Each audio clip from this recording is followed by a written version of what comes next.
All right. Hello, everyone. I don't think we're live yet. We are live. Yep. Oh, all right. I'll be quiet. Hello, everyone. Welcome. Yeah. It's just one of those days. Welcome to the webinar, everybody. Today, we're going to talk about how to use content in your ABM strategy. So my name is Laura Pound. I'm the supervisor of global customer experience here at Rock Content. I will be moderating today's session. If this is your first webinar with us, welcome. We are so excited to have you with us. Our content marketing webinars are a new mix of presentations. We do interviews sometimes. We've done roundtables with customers in the past as well too. Check that one out. I think it was in April. And they're hosted by us at Rock Content. And they all have one theme, which is to provide you, our customer, our prospects, whoever you are, with advice, trends, best practices, on how to master successful content experiences for your business. So super excited to introduce our host today, Stephanie Mansueto. She is Rock Content's head of content. You've probably seen her face somewhere. She has done a million webinars for us. She's the best. And yeah, before we get started, I will go through a couple housekeeping items. So the first being that we will send a follow-up email with the full presentation, as well as a link to the recording of the webinar after the event is over. So if you can only join for part of it, or if you have a coworker who wanted to join, but they were, had a conflict, we're not mad at them. They can rewatch later. It's totally fine. So you will get that link in your email.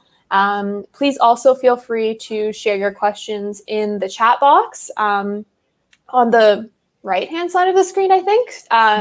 We might answer some of them during the webinar. I always say that, but we usually save them for the end during the Q&A period. So feel free to kind of send in your questions as we go through the presentation. We also invite you to connect with us on LinkedIn, Twitter, and Instagram. We share all of our webinars on LinkedIn beforehand, so you can always sign up and get notifications about the webinar before it starts. So just go to the event section of our LinkedIn. That's what I do. And also I invite you to visit us at rockcontent.com/blog to get tips on creating content. We have an amazing content team that's always producing really awesome, super diverse content and thought pieces. So you'll definitely want to check that out for sure. And yeah, I think that's it. Stephanie, I will let you take it from here. Thank you. And I do appreciate all the compliments that you threw my way during that intro. All deserved. Awesome. Okay. So today we're going to be talking about ABM strategy and specifically about how to add content to your ABM strategy. So some of the things that we'll cover include just really, setting a definition of what is account-based marketing exactly, and how to get started creating content for ABM, how to get started with ABM as well. Some of the content that we see used in account-based marketing strategies, and then a little bit more as well. And we'll save that time at the end for that Q&A.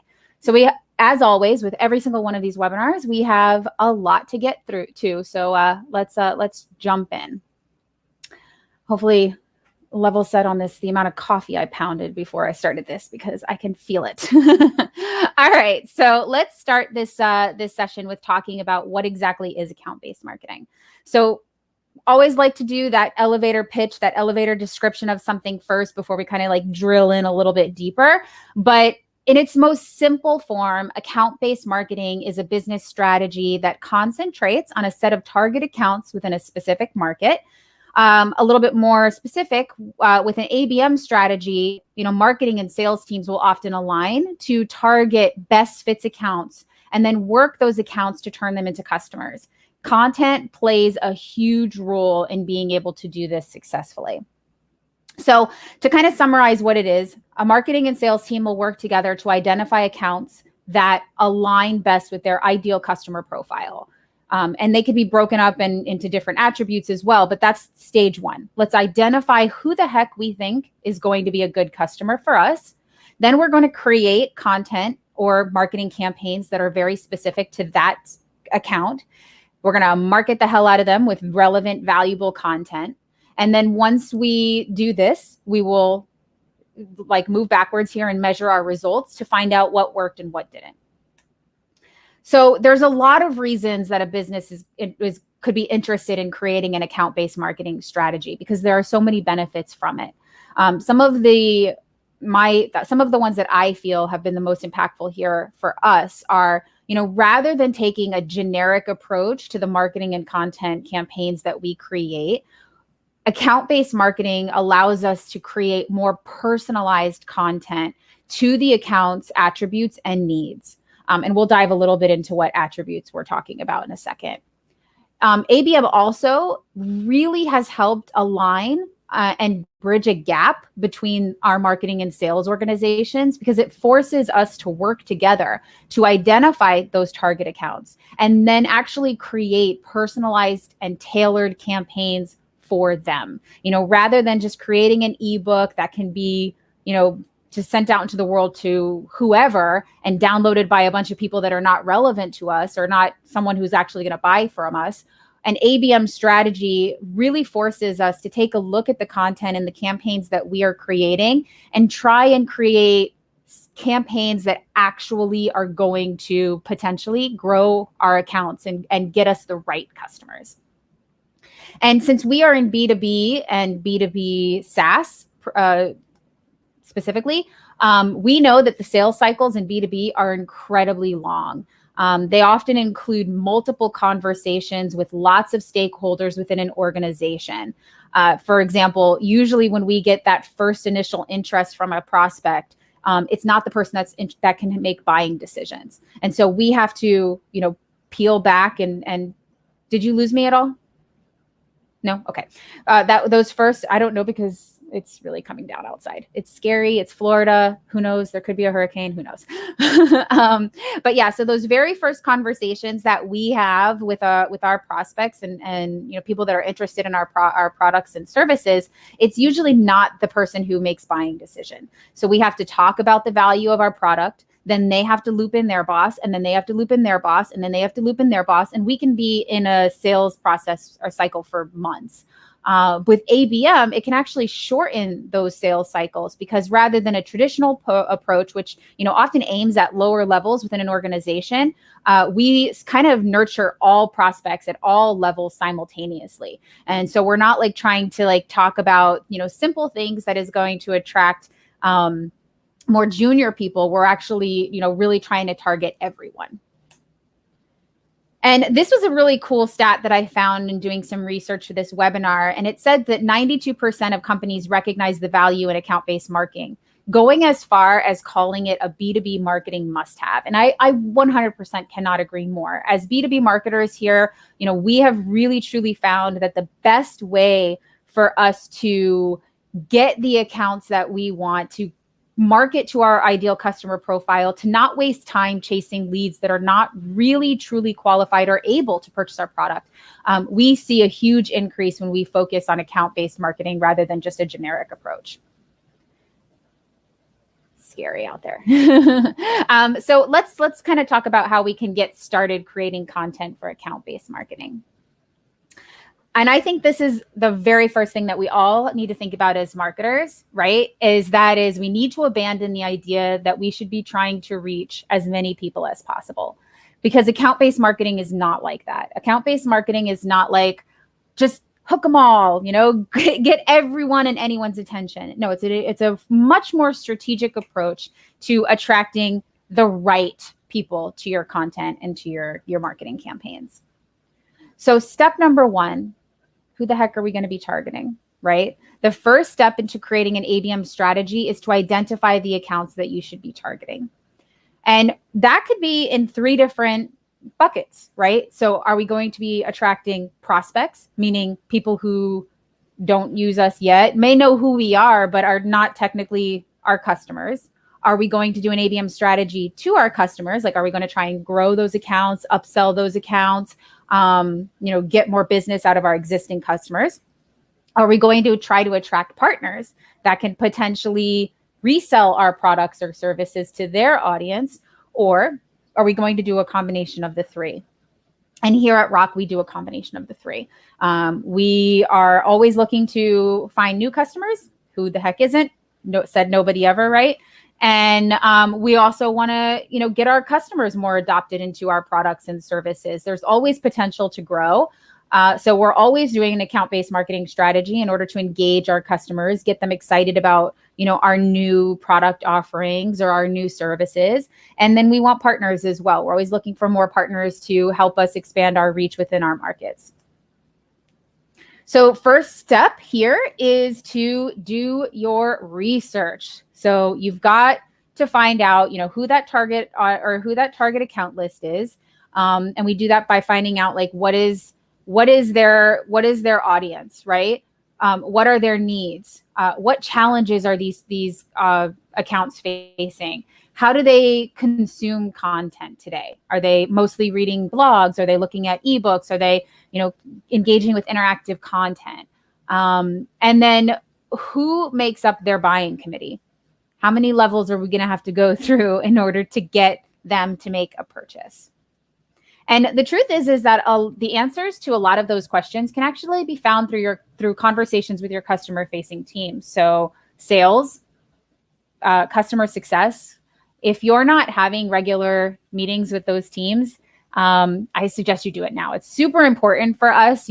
Technically, Laura and I are on separate teams, but we meet pretty regularly to talk about customer experience, to talk about, ways that we can help with the marketing of our customers. I meet regularly with our sales leaders as well, because this is how I find out what the challenges are, what the pain points that they're hearing from our customers and prospects, so that I can make sure that the content we create is tailored to those demands, those needs, those challenges, those objections. So when you're thinking of these questions here, who is the audience that we're looking to attract with our ABM strategy, and what are their needs? You're not going to get that without having these one-on-one conversations more regularly. So once you have these questions answered, you have a good understanding of who the accounts are that you're going to be targeting, you're going to want to think about the attributes associated with that and how you may want to separate those customers. So we like to create lists with our ABM strategy based on attributes. And these are just some of the attributes that we look at. So, breaking up ABM lists by industry, right? So like we're going to do a campaign for this specific industry, this segment of our customers. So we're only going to focus on fintech, let's say, or we're only going to focus on tech. Sometimes it's revenue, customers that have higher revenue, we may want to create specific content for those customers versus someone whose revenue is a little bit lower, because the challenges they have are different. The budget they have might be different. The size of their team is probably different. So they'll have different resources. We don't really focus on location so much because we're a global company, so everyone can be our customer.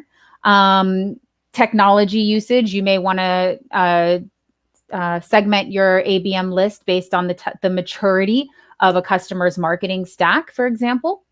And also, number of employees kind of goes into the same thing with revenue, right? Like the larger the company, they probably have more resources. You don't really need to focus so much on talking about that, but maybe something, something else as your main topic.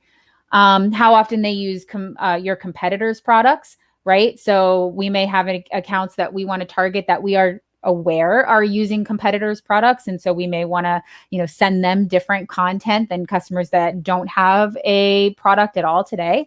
And then obviously those that are current customers, you're going to want to market to them a little bit different too. So no matter what you end up creating, any content in your ABM strategy, and to be completely honest, any content you create at all, it should all speak directly to pain points, right? And here we're talking specifically stakeholder pain points. So like, what are they struggling with? What is the gap in their current process, and how are you going to be able to solve it? That is key to every piece of content that we create today.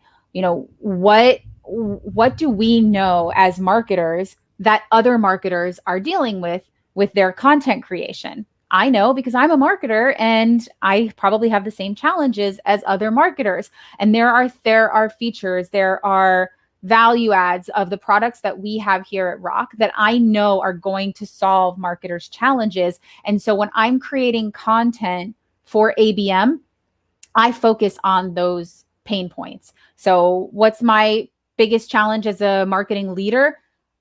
Being able to scale with the demands of the public, right? And the demands of my sales team. Sales teams need content. They need content to talk about our products. They need content to position us in the right way. I can't keep up with demands. Scalability is a huge issue. So what's going to be attractive to me? Platforms that are going to allow me to create content quickly, platforms that are going to help me research topics quickly, partnering with talent networks that are going to give me high quality, good talent that I can work with when I can't use internal resources. So these are all things that are going to get me excited about products and services and tools. And so I know that this is something that would resonate with other marketers. So all of my content has to work to those pain points. Okay. So that's the ABM stuff, and that's how we start to get started. But another really important thing that I think is worth mentioning is I hope you're not sitting there going, so is she telling me I need to create a bunch of new content? Well, no, I never say that. And you clearly haven't joined one of my webinars if you were thinking that, because I don't want everyone to create a ton of content. I kind of subscribe to the thought process that less is more, even with content. If it's good, if it's high quality, if it's evergreen, then that's what you need. You don't need to create something you don't need to create something new all the time. So one way to ensure that you don't have to do that is to do a huge content audit, right? We all have a ton of content, whether you're a small business or an enterprise level company. There's more than likely way more content within your organization than you actually even know about. Probably existing in weird places too, like presentations. If your sales team is doing presentations with your prospects, I bet you that they've got some presentations you don't even know about. There's probably some product spec sheets that someone created. There's support material that talks about how to use your products and services. There's probably content in emails. I mean, honestly, like there's so much content that it could be reused and repurposed. So start doing an audit.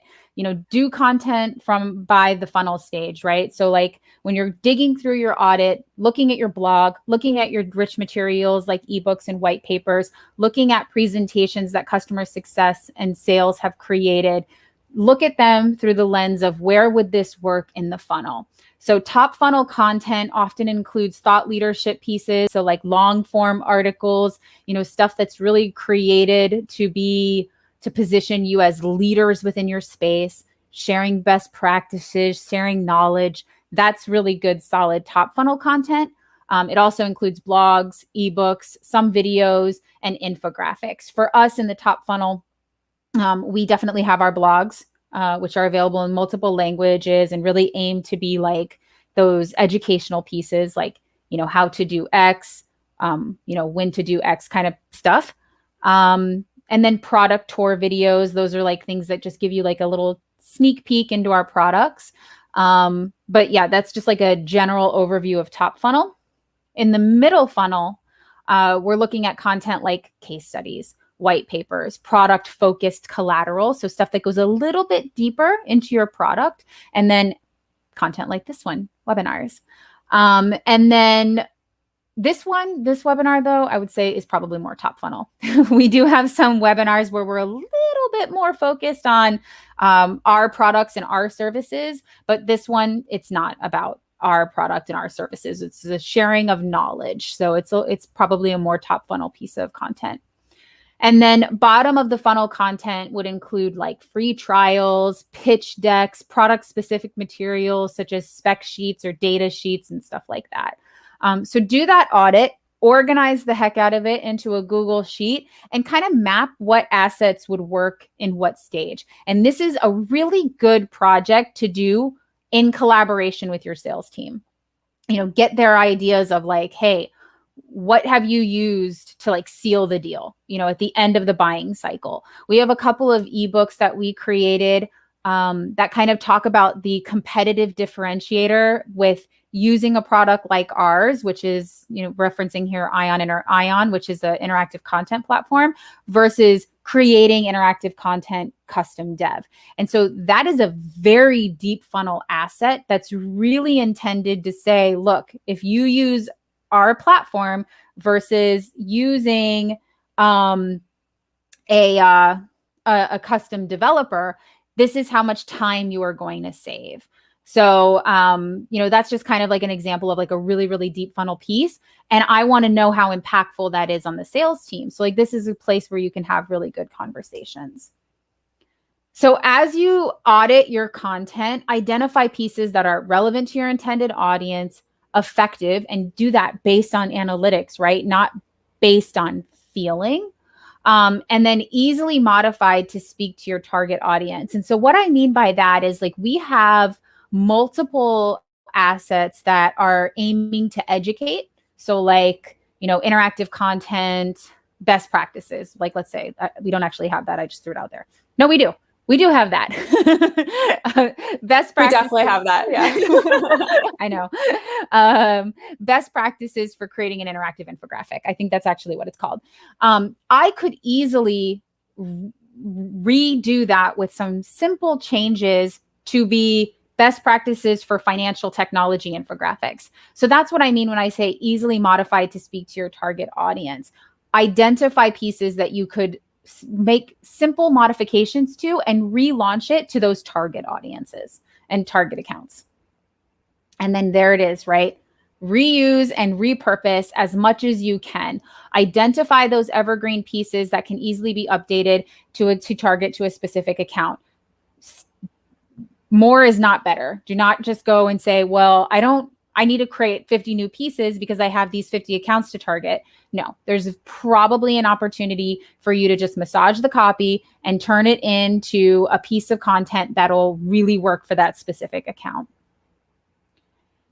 And then here are just some distribution channels that we think are really successful with getting your content out into the market. Because like any content you create, whether it's for ABM or brand awareness or, inbound marketing initiatives, it's only as good as the people who actually look at it, right? So like, why spend all of our effort if no one's going to read it? So some ways that we see account-based marketing distributed is through email marketing campaigns, content syndication campaigns. So like using a third-party tool like Taboola or Outbrain in order to distribute it to the right places. Like, where is my audience getting content from? I know our audiences are reading, Content Marketing Institute. They're reading Rock Content's blog. They're reading, Martech Advisory. They're reading Chief Martech's blog. Like that's where our audience is finding their news. So if I'm going to want to get my content out to people who don't know me yet, I would probably try and find a way to get my content syndicated over to those sites. And then another really cool thing to do is personalized website pages. And this is where it gets really fantastic if you have a mature data-driven marketing strategy. So like if you're using a tool like, let's say, Marketo or Eloqua or HubSpot, you can create personalized pages based on attributes. So, rather than saying request an interactive content demo, you can say something that is targeting to that industry, right? Because you may have a repeat visitor that comes to your site based on your mature data-driven integration strategy, buzzword. You may know that person is in financial services, and you can swap text out to say, get a demo for financial services. All right, my copy was not well thought out, but you can see, like, with some simple tweaking, you can replace information to make it more personalized. I remember the first time I ever landed on a personalized web page. I want to say it was Demandbase's website. I'm 99% sure that it was like several years ago. And they had swapped out copy that said, like, "Hi, Stephanie, did you know that marketing managers are," and I was like, whoa, like, all right, Creeper Town, like, how did you know that? But what they did was show me content that was relevant to me. And that was really exciting because I was interested in bringing demand-based in as a marketing tool. And that was something that was really helpful in sharing them with my boss, with telling my boss about demand-based, telling my boss what was able to be accomplished by us bringing demand-based in, because demand-based had provided me with a personalized experience because I had completed a form a couple of weeks earlier to download an ebook. So just something to think about, like really exciting ways to engage and distribute your content by being personalized. So retargeting and paid search, super common for us, right? Like if someone visits your website and bounces, try and show them very specific content based on, what they engaged with, or if they did download an ebook, try and, show them stuff that's relevant to their industry. Customer marketing campaigns, something that Laura works a lot on, engaging our customers within a specific segment. With campaign content that is relevant to them, encouraging your customer success and sales teams to distribute the account-based content that you create. So if you create an ebook or I keep going back to an ebook, but if you create an asset that educates technology or financial services or agencies, encourage your customer success and sales teams to distribute that to the accounts that they're working with in that segment. And then obviously social channels can be really helpful too, but try and keep it strategic. You're not doing a blanket one size fits all messaging. Like try and see if there's even ways to do some paid advertising. All right, so let's talk about some of the content that's often used in an account-based marketing strategy. So personalized content is incredibly popular in ABM. And I'm actually going to open up this example because this is a really great way for you to capture data about your audience so that you can send them more personalized content in the future. So what this is an ebook that we created with Progress Energy. And you can see here, it's got this first question where you're asking the user to describe their job function. And so we'll just say that I'm a developer, which could be the farthest thing from the truth. The next thing that you're asking them here is, what are their pain points? So it's telling you to pick up to 4. So this is pretty cool because it's actually collecting data about what I'm struggling with. And what is Progress going to do once I complete a form? They're going to send me content related to my pain points. They're going to send me content related to my role. So I answered 2 simple questions to personalize this ebook for me based on my role and my pain points. And then if I go on here to unlock the chapters, my pain points and my my role will be passed along to Progress Energy, and then they can really get strategic in how they market to me as an account. So pretty cool. I dig this because it's just a really smart way to capture data in a way that doesn't feel so self-serving, right? So personalization, it's really becoming super important to marketers because it can really, provide value to the user, right? We all want content that's relevant to us. I don't want to land on something that doesn't speak to my needs, whether it's for my own personal life and personal interest or for the company I work for, right? Like if it's not something that's relevant to me, I'm less likely to buy it. I'm more likely to unfollow or unsubscribe to the email. I'm more likely to swipe right past it and just move on with my day. And so, and marketers know that. Marketers know that we are inundated with so much content every single day that it's really hard for marketers to stand out. And so personalization, providing a personalized experience is just one way that we're able to kind of combat that, right? And so this was just a really smart way to capture data in a way that was for the audience's benefit, but hidden that it's also for ours. And look, I mean, here's a point about this, right? 63% of consumers are influenced by personalized product recommendations on home and landing pages. And super guilty. I don't need to get into all of that. We've talked plenty of times about the amount of things I've purchased off of Instagram because they smart and they know what I want.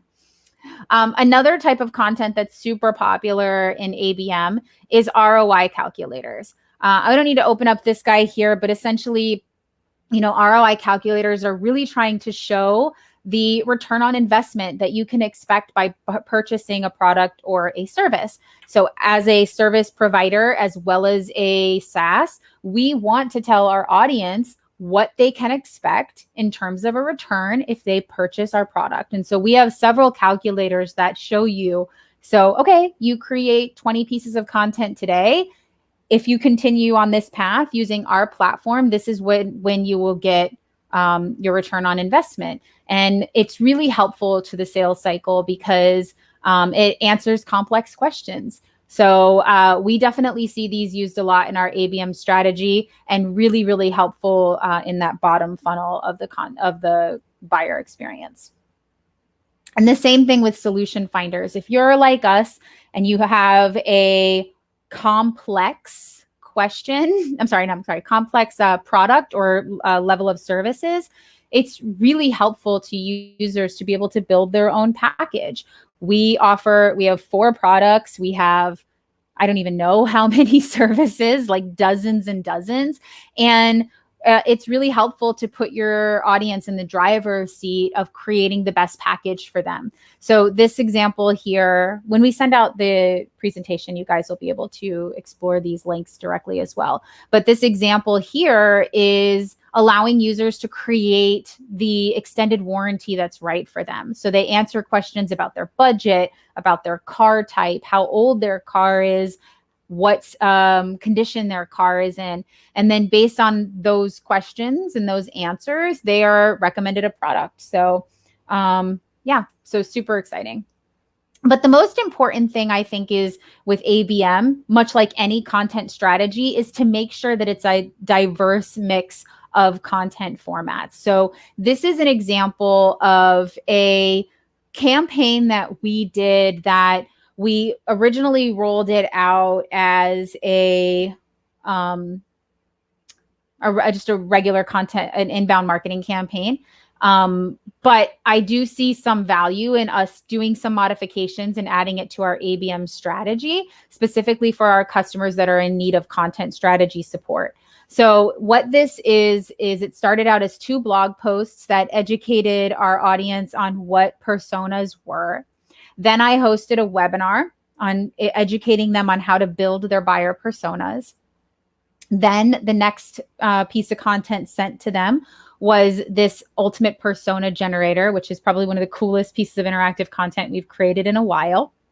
And then at the very end of that persona generator, they're invited to download a static ebook.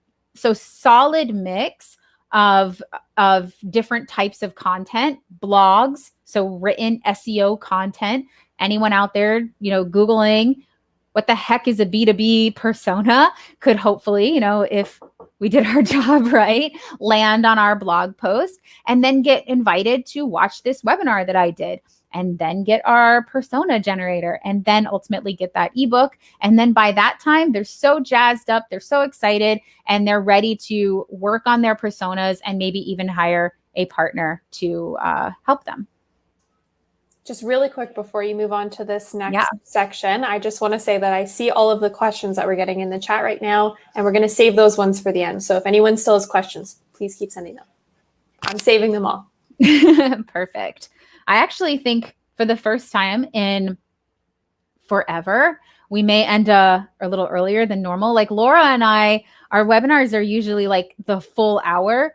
So I either I'm talking too fast, told you I had way too much coffee, or I was concise today. I don't know, but in any event, we'll probably have a good amount of time for questions at the end. So then after we've done all of this, right, after we've created content for our ABM strategy, we've done the audit, we've identified the target accounts, and we started to create the content that makes sense, we want to go ahead and measure and analyze the effectiveness of our ABM content. So how do we measure the effectiveness? So these are just some of the things that I think are important to talk about. It's how many opportunities did marketing generate? So yes, you created content specific to your target audience, but what happened? Like, how many of those actually turned into opportunities? So where they gated, they ungated the form, they requested more information, they've had conversations with sales, and sales actually feels like this is going to turn into this has the potential to turn into a real deal. Not just a lead, like a real opportunity. And then how many of those opportunities turned into deals in the pipeline? How many are sales actively working on and moving through the sales cycle? And then are we increasing our annual contract value? So did we go, before we had an ABM strategy, what was our average annual contract value? Now that we have an ABM strategy, is that increasing? Are we doing a really good job of making these people able to spend more because we're being more targeted?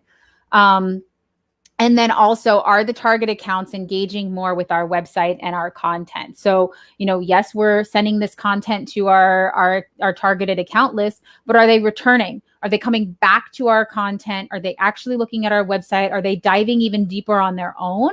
And that's going to really help us understand the success of our ABM strategy.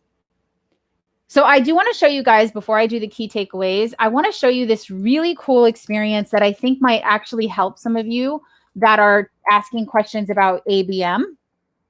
So this is an experience from Demandbase. They created this in partnership with us, and it kind of helps you identify, not today, it kind of helps you identify where there's opportunities within your account-based marketing strategy. And I'm not going to go through all of this with you, but there's some questions that are very specific to your organization, and there's not really a one-size-fits-all answer. So one of them being, I saw pop up, which was, how many targets should I have on my or how many accounts should I be targeting? That's going to vary based on how many target accounts can you guys manage? How many resources do you have to create specific content to that target audience? And what are your attributes, right? So there is no one size fits all answer, but this assessment might help you identify what makes sense. So here you can see this is a challenge of identifying the best target account list. These are just some things that you might say you're feeling. And it kind of goes on. So I'm going to go ahead and paste this in the chat box because I would love for you guys to check that out. It's super good. Let me just go ahead and get us to the end here. La da da, because the results, oh no, not anymore. We were acquired. Oh my God, that's my phone number. Don't call me, guys. All right, let me go ahead and open this up. I did not expect that to happen. The phone number part. Whatever. All right, so let's see. We'll get us into this report, and I'll show you guys the results here. Obviously, these aren't going to be super, super great because I Christmas treat it. But I think that you'll be able to see the value that this would provide to you if you were to take this as a real user. So here I told them that this was my challenge. There's aggregated data right here that tells me that the number of users that had the same challenge that I had. And then Demandbase does this really awesome thing where they share recommendations to me on how I can solve this challenge. And then they provide product recommendations on what products that I should be considering to improve my account-based marketing strategy. So take a look at this. They have a recommendation for every single question. And then at the bottom, get down here. At the bottom, they have these 3 assets to get you started. So get a checklist on how to evaluate ABM vendors and other stuff too. So super, super solid asset for you guys to maybe check out to get you moving in the right direction with your ABM strategy. Listen, this was not sponsored by Demandbase. I know that I talked about them a little bit. They just are a really solid account-based marketing technology. Okay, so some key takeaways of some of the things we talked about is I think the most important is that marketing and sales must work together to create the target account list. So I know that some might think oh, sales should handle this because sales knows our accounts. Sales knows who's out there and who we should be targeting. But I truly think that the most impactful way to get a true targeted account list is by us working together. Marketing knows, what does the competitive landscape look like? Who is our ideal customer profile? Who are the personas that we're working with right now? Who engages with our content today? Sales knows who has the most successful conversations, who is the actual buyer within organizations. And together we can come up with a really solid account list. And then I absolutely recommend that you segment the list by attributes, whether that's by industry or by company size. Try and really start out with a list that's segmented by something. For us, we start with industry and then we kind of work it down to other attributes like revenue and company size. But we really try to start first with industry. It helps us create content. It helps us at least get our campaign started, learn a little bit, and then we can kind of get a little bit more granular in what we're trying to focus on. And then do not forget to conduct a content audit. Honestly, don't just be like, let's just create new content for this strategy. No, conduct a content audit. And when I say that, I mean, get in front of leaders from every single team. When we did a content audit last year, it wasn't just like, hey, marketing team, what do we have? I sent emails to everyone, the head of HR, the head of our services teams, the head of customer success. And I said to all of them, I need to know what content you're using today and send it to me. I don't care if it's something that you use to train your internal teams. I don't care if it's something that goes to a customer. I don't care if it's something that you created and you just reference it, occasionally, and no one has ever seen it. If it could be valuable, I want to see the content. And that really helped me understand what content gaps we had, what subject gaps we had. And then I found so many opportunities to repurpose really solid content into something different. And then market to and measure the effectiveness of your target list. And I don't think I can say this enough. Track that data at every single step. What is happening when we're distributing the content? What is happening with each individual account list? When you look at the account list, is one industry engaging more than another? If you're not collecting data, if you're not using that data, then why are you, what are you doing? You're not doing ABM because at its core, I would say that account-based marketing is a data-driven content strategy. So collect that data, use that data. Wow. 242. Record time. Impressive. I don't know. It feels weird to have been done so much earlier. I can put some music on if you want. Well, we do have actually quite a few questions. We have about, let's see, I'd say like 4 questions. If anybody has any questions right now, please feel free to put them in the chat. As we're going through some of the ones we've already gotten, we can get to yours, probably. Let's do it. Great. Okay. So first one we have here is from William. He says, how big or small should my target account list be? Yeah. So we kind of talked a little bit about that already, but this is, like I said during the session, a difficult one to answer. But in my experience, it should probably start small, because you need to figure out, one, what's gonna hit, right? What's gonna resonate with your audience, what's gonna work. And also it all depends also on your resources. How many people do you have? How many assets do you have available to you to target these accounts with? We started small. I wouldn't say in that first account-based strategy that we did this year, Laura, how many customers do you think were on it? Like 20, if that? Yeah, I would say 20 or less for sure. Yeah. So we have a couple of different account-based marketing strategies that we do here. So we have, I talked a little bit about this early on. Like we have the ABM strategy that we do for prospects. So we know that marketers or companies that have a blog that receives a lot of traffic and are creating static assets today are probably a good account for us to target to. They have to meet certain attributes for us, right? So they have to meet a certain company size, probably revenue, because we want to make sure that, they can afford our product before we start trying to bother them and use our resources on them. And then we also have our customers. And so we started small. We learned a little bit by creating an ABM strategy for our customers and identified some things that were not going to work, like things that just did not get engagement, things that people were not interested in, and so then we changed it up. So I would recommend, don't go big, go small when you first get started, and really get a sense of, what do we need to, what is going to resonate with our audience. So I would try and I don't want to give you a number because there isn't a perfect number, but find that, look at who your ideal customers are today. Have those conversations with sales, have conversations with customer success if you have that organization within your business, and build that ideal customer profile based on the customers that adopt your product the most. That's how we created our the account list for prospects. What industries have the largest account annual contract value with us?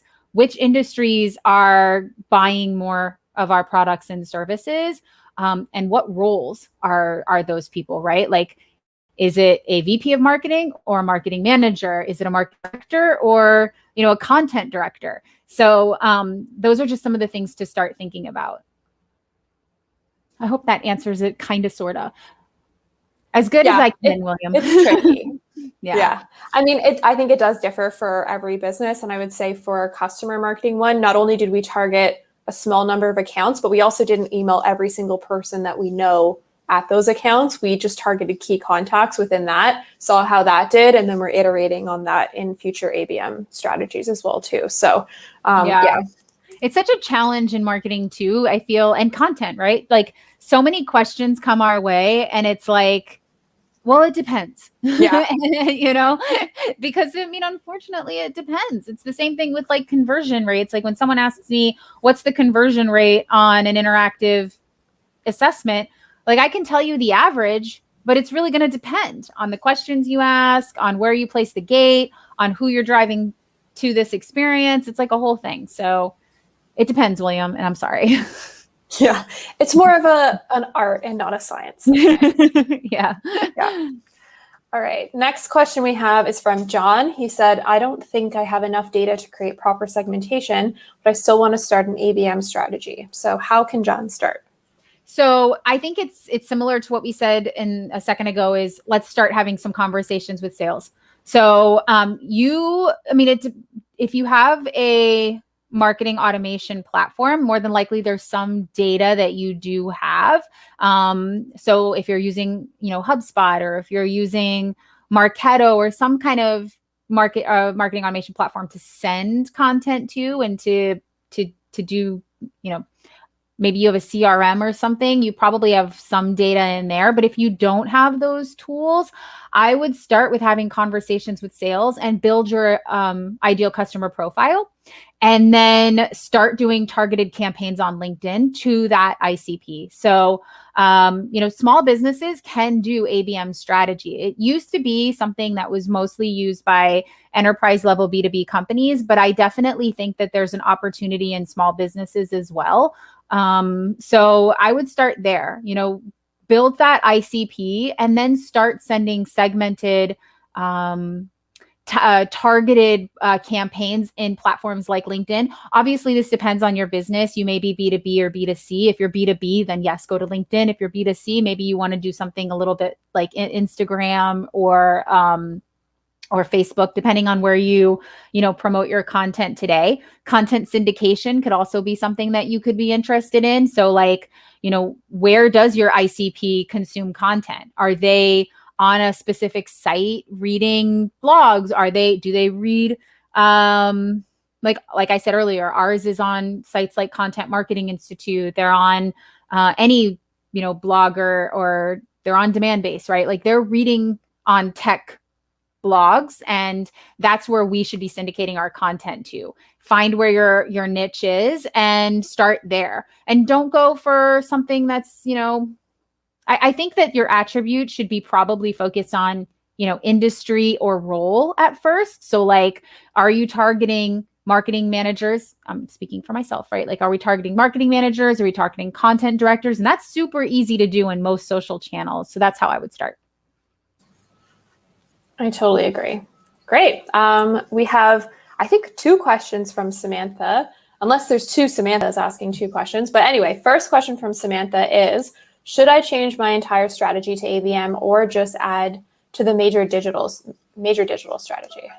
So I don't think that anything should be shifted over to one strategy. I think that ABM is a very specific strategy, but I still think that there's a place for inbound marketing. I still think that there's a place for distribution on social using your tried and true methods. I don't think anything should be abandoned. I think that you have to find a way to scale and for both of these strategies to exist. I mean, and if you can have overlap, we talked a little bit earlier about tweaking some of your existing content to talk more to targeted accounts. So like interactive content best practices or interactive content best practices for fintech.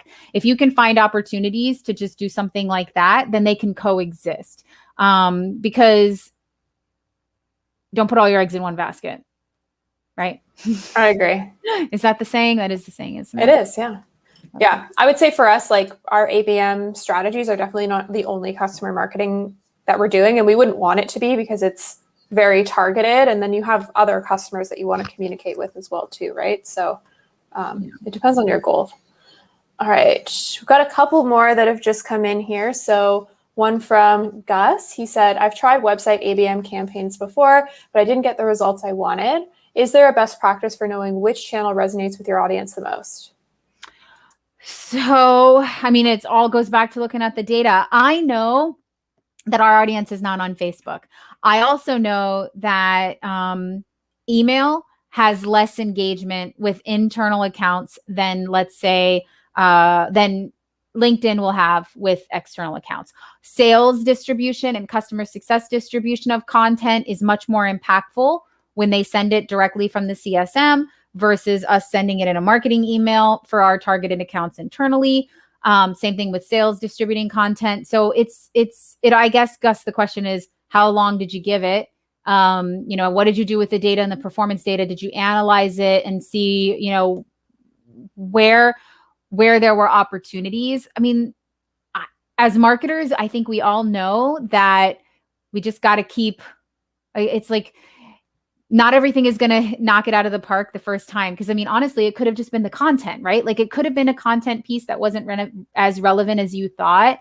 And it could have just been as simple as changing the messaging, doing an ABM or an A/B test to see if something else was going to resonate with your audience.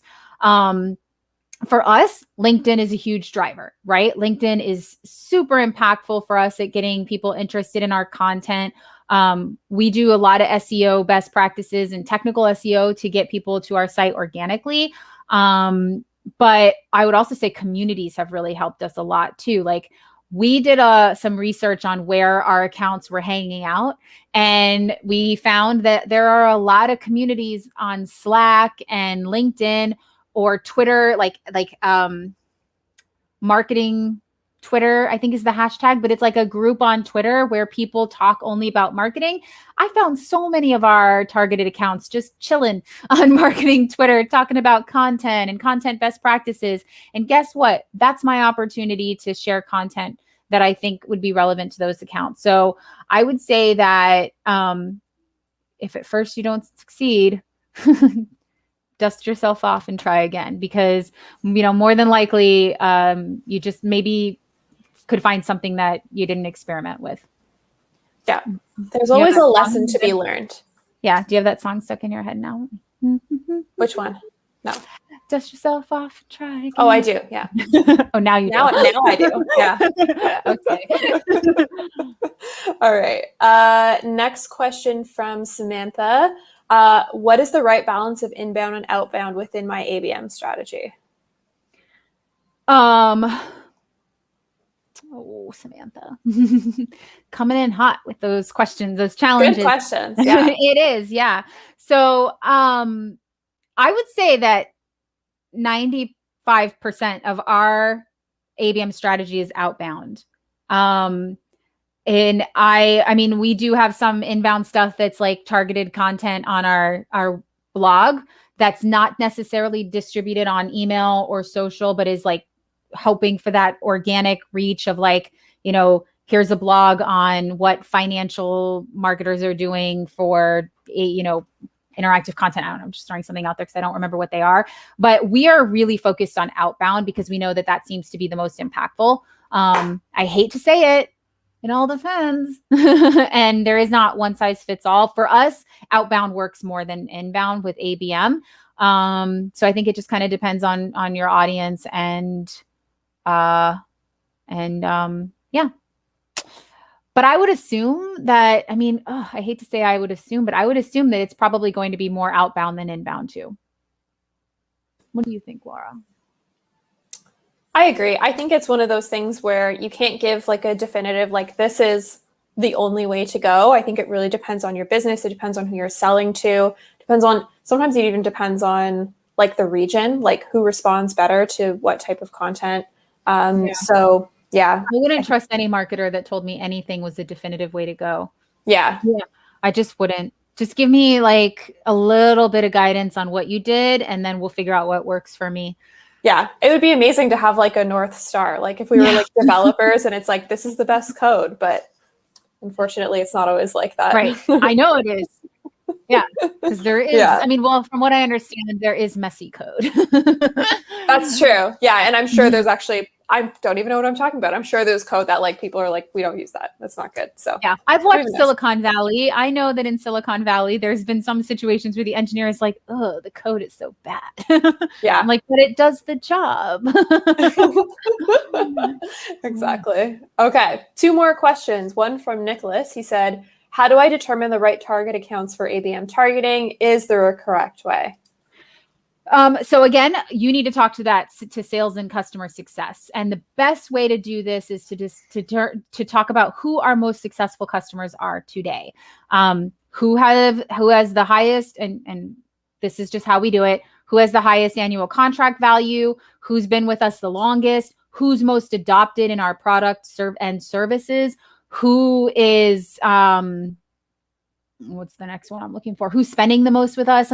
These are the kind of things that you need to have conversations with sales and customer success if you have a customer success organization, because that's how you determine who you should be targeting, is who is our most successful customer today and what are the trends for those. So like when we first did our ABM strategy, we created a list of our most successful clients, and then we filtered that list by attributes. So to identify trends, right? So look, 50 of our most successful customers are in the technology industry. That's interesting. They're not in healthcare. So I'm not going to create a bunch of content for healthcare because that's not our most successful customer. Yes, it's a segment of our audience. We do have customers that are in that industry, but our most successful is over here in technology. So that's something that was identified only by making that first initial list, adding those attributes and identifying trends. So that I do not have it